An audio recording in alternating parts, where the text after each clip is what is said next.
Hey guys, it's Runchuks from Love the Spot. With Christmas holidays upon us, I think it's a good time to review some of the biggest hands I played online this year. And I picked this one because I think it's quite informative, and it's still pretty fresh in my memory because I played it just a few weeks ago. This is a 10k PLO game, several pretty strong players at the table. We open on the hijack. We are over 100 big blinds deep with 3 out of 4 players at the table, which I think makes this a pretty standard open. And we get a caller from the big blind. Now this flop, normally you could see some leading range from the big blind here, but considering that we are over 150 big blinds deep with him, I don't expect him to have a huge leading range. So he checks. Our c-bet range is pretty narrow. Our specific hand, I think, is an easy c-bet, considering, we have a set. We block the top set, which makes it even more interesting, and we don't hold any draws, so we're not blocking any of the continuation range that the opponent could show up here. In general, I think with the bottom set, we should be slightly more cautious on this type of board, so in terms of checking, bottom set probably checks a decent amount, but our specific hand, I don't think we should be checking this one. So I made a decent size c-bet, about 3/4, and we're going to check raise. All right, the sizing is interesting. It's a bit on the smaller side. With our stack sizes, it's a pretty decent check raise size, I believe, because it kind of allows us to get it all in with 2 more pot size bets on turn and river. So I guess my opponent did the math on that a bit, or maybe just accidentally chose this sizing. Either way, best course of action is to call. In general, our raising range, like a 3-bet range on this board, is going to be super narrow. It's pretty hard to show up with a lot of bluffs in a spot like this. So I think it's standard call. And we see an 8 on the turn. Now, our opponent chooses to check, which he's going to do with a decent chunk of his range. Well, I should have talked about this decision before showing you that I decided to pot, but this hand is an easy bet in our case, because again, we are blocking the top set and we don't block any of the draws. So once he checks, in combination of all the hands that we block and unblock, we have the best hand the majority of the time. And with the 8 bringing even more draws on this board, 6-7, 9-8, Jack-9, and among with all the 3-4, Ace-3-4 type of thing that he could have had. So there's a lot of draws, and obviously the hearts are still there, and we don't block any of that. So it's an easy c-bet. And he basically puts us all in. I remember that he tanked and took some time on this decision, which I don't want to really read into too much, because at this stage, his range is pretty polarized. He would be doing this with a very strong flush draw with the wrap. Most of those strong flush draws with the wrap obviously include the ace-high flush draw, because, for him to check raise on the flop, I don't think he's check raising with like a king, queen, jack-9 type of hand with a king-high flush draw, but he's more likely to check raise with some sort of ace-high flush draw. And now with the 9-7 or even 6-7, or if he had ace-high flush draw with the 3-4, all these types of hands, they are incentivized to go for a check raise right now. He pretty much can get us to fold, hands like 10-8, which would be a pretty hard call for me here. Obviously, it would really depend on what else do I block and unblock. But in general, he does have some draws, and obviously he has sets. Well, we do block the top set, which is great for us. And probably with the middle set, or the 5s in this case, pocket 5s, I don't know if he would have chosen this specific line. Maybe he would be a bit more incentivized to just bet himself on the turn, but that's just my speculation. I don't really have real reads on him. Clearly we have to call. We have the best hand a lot of the time. Now, of course, sometimes it really sucks when we do get in against pocket tens or pocket fives and we're drawing pretty much dead.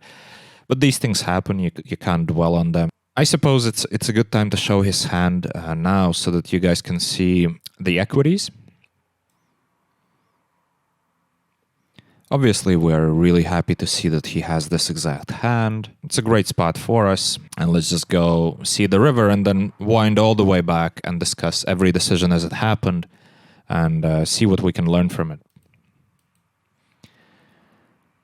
All right, so we win this 32K pot, which is awesome. And now let's go and see the whole hand again from pre-flop. I think both of our decisions are pretty standard. I mean, in my shoes, I already described it. I think it's an open. In his shoes, it's a call.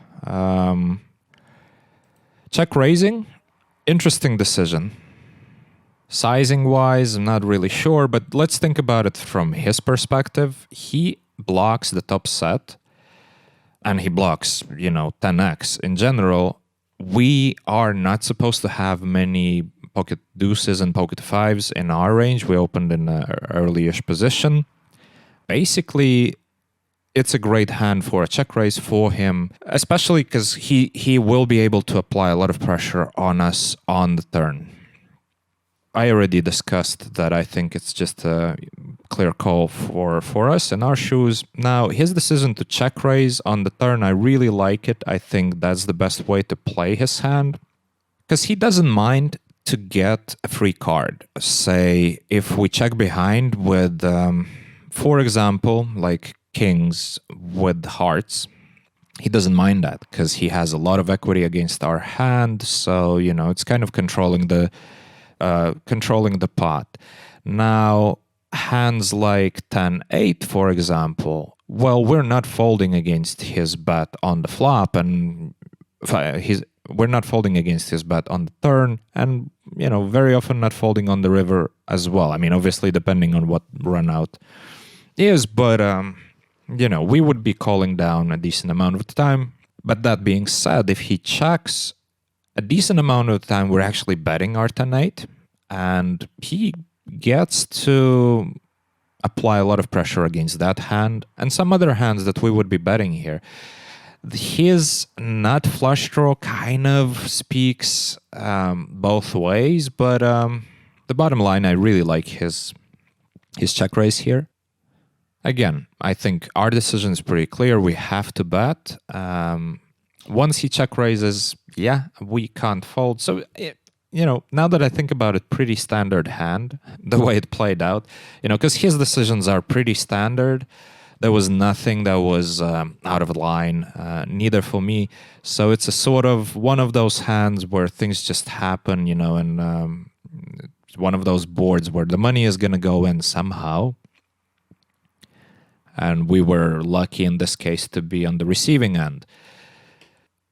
So I think if I were to draw a lesson out of this, it would be the following thing. I see a lot of people, especially at the lower stakes, getting pretty scared with their strong hands. Like in this case, we have the bottom set. It's pretty strong. On a board where we are not supposed to have that hand very often, and we are pretty deep, right? So that, of course, is an uncomfortable situation once we get check raised on the flop. And I see a lot of people become very timid with these hands and say on the turn, once our opponent checked to us, many players would choose the safe route, or at least what they perceive to be a safe route, and check behind instead of actually trying to get all the money in and disregarding the fact that, sometimes we just lose against a better hand, because obviously that is not a great thinking process. With my students, the decision-making process is one of the key things that I work on, especially in the beginning. And I always advise to think through your decisions. Be aware of your range. Be aware of what kind of range your opponent usually shows up in those spots, and how does he perceive your range. I know this is nothing new. This is nothing new. Everybody knows these things. But so often, we disregard the process. So we get emotional We see a check raise and we start already thinking about, oh my God, it's going to be a 300 big blind pot. And that clouds our decision. Don't allow it to happen.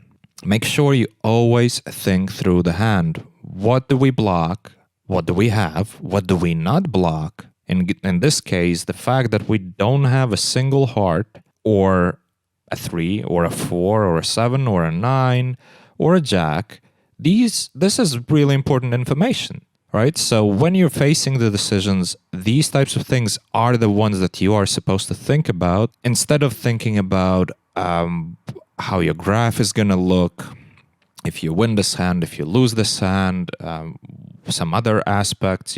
Don't get distracted by irrelevant things. Keep your focus and make good decisions. That would be my advice. Thanks for watching.